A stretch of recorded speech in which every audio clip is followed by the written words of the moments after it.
अस्सलामुअलैकुम। आप मुलाज़ा फरमा रहे हैं वॉइस ऑफ राइट्स बाय तालिब और मैं हूं आपका होस्ट तालिब नकवी एडवोकेट। नाज़रीन, पिछली वीडियो में हमने आपसे ये कहा था कि हम यूबीआई नेशनल बैंक वगैरह के हवाले से बात करेंगे और आज ये कोशिश करेंगे जिस हद तक मुख्तसर रह सके। तो आज हम ये बात करने जा रहे हैं यूबीआई के जो एक वो अलाउंसेस वगैरह के बहाल होने की एक वो हवाले से जो कोर्ट केस है उसकी रिपोर्टिंग भी आज शामिल है। लेकिन सबसे पहले हम नेशनल बैंक ऑफ पाकिस्तान की बात कर लेते हैं।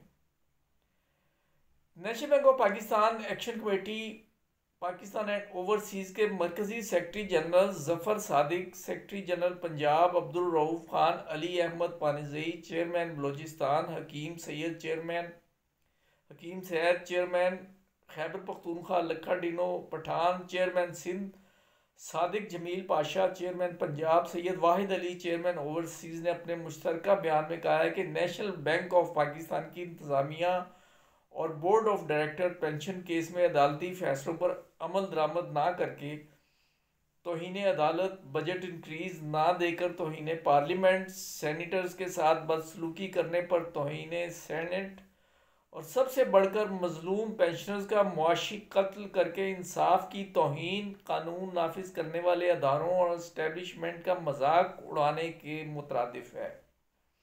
इनका ये कहना है कि इस तरह बैंक के अंदर भी लाकानूनियत अरूज पर है। स्टेट बैंक ऑफ पाकिस्तान की जानिब से जॉब रोटेशन पॉलिसी पर मन मर्जी की जा रही है, नाजायज़ भर्तियां हो रही हैं, मेरिट की धज्जियां उड़ाई जा रही हैं। लीगल डिपार्टमेंट में की जाने वाली भर्तियां बैंक मैनेजमेंट और बोर्ड ऑफ डायरेक्टर पर एक सवालिया निशान है।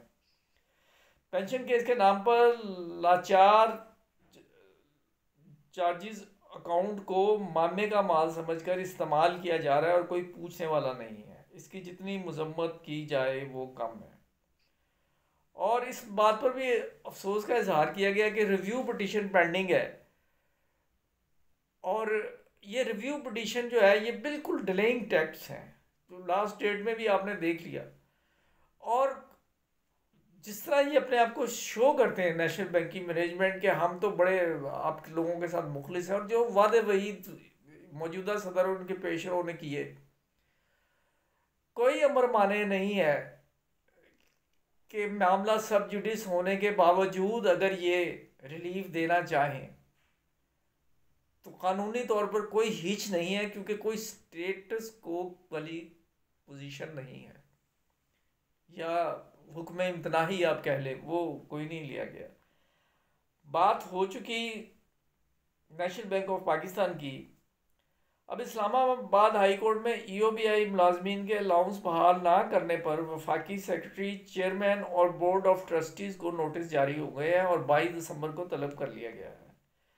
बज़ाहिर देखा जाए तो इसका ईओबीआई की पेंशन से तो कोई लेना देना नहीं, लेकिन बहरहाल हम चूँकि हक की बात करते हैं तो बहरहाल 30 सितंबर 2023 के अहकामात के बावजूद जो ईओबीआई के मुलाजमीन को गैर कानूनी तौर पर बंद किए गए 7 अलाउंसेस जो हैं इसे बहाल करना जो है ना, वो जाहिर है कि बहाल होना उनका हक है मुलाजमीन का।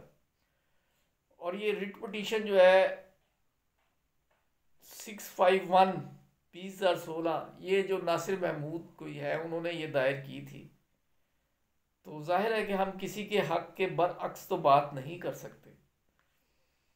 तो असफर शमीम साहब का भी एक पैगाम सुन लें जी, चेयरमैन एफवा का। उन्होंने कहा कि पेंशन की अदायगी में ताखीर और बेज़ाब्तगियाँ रोकी जाएं।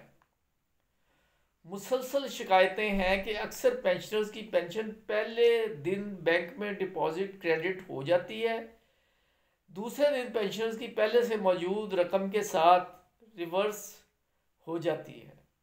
चेयरपर्सन नोटिस लें।